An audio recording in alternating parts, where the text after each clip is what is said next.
Rev up your engines. Lassie 117 says, Scotty, I'm thinking of buying a Ford Mustang as my first car. What do you think about Mustangs? They are fun cars to drive. That said, if you're going to buy a new one, get a V8. They're more fun to drive and they last longer. If you're going to use one, have a mechanic like me. Check it out. Period. You don't ever want to buy a used Mustang without a good mechanic checking it out, and here's the main reason.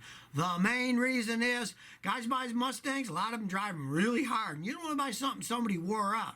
So, you want to have a mechanic like me check it out. And if you are buying a used one, hey, you're better off buying from a middle-aged or older guy than a young kid. Never buy a used Mustang from a young kid, because generally they beat the heck out of those things. Hey, Scotty. No N9 says, my 2012 Nissan Altima has trouble getting up over the 610 Bridge Channel Bridge. It has 102,000 miles. Any idea?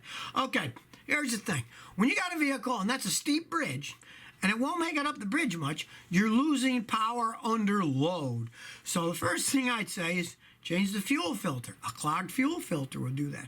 Of course, change the spark plugs and air filter. If you haven't tuned it up in a while, can be that too. If those don't fix it, generally, it's dirty fuel injectors. And I've got a video how to clean fuel injectors without removal. Watch that video and try that. You could often clean it up and make it run better.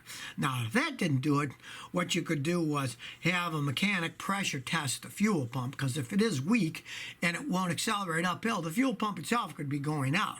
And with modern cars, they don't have any place to screw a fuel pressure gauge on, so you really got to pay a mechanic, because we have the special tools where we have to take the fuel rail apart, put our gauge on the rail, rehook it up, and then road test it and see what the pressure is. Davis Kaufman says, Scotty, I have an 86 S10 that runs fine, but sometimes the check engine light comes on, but after I turn it off, turn it on, it goes away. Any tips?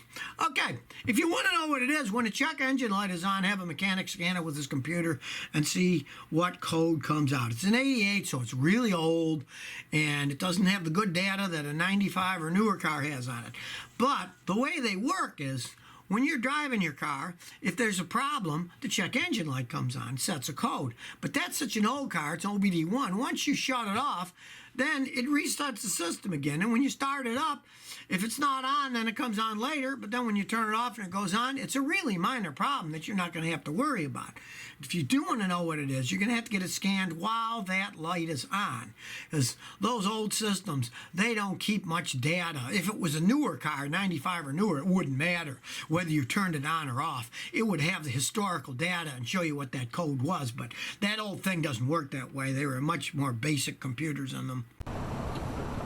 So if you never want to miss another one of my new car repair videos, remember to ring that bell.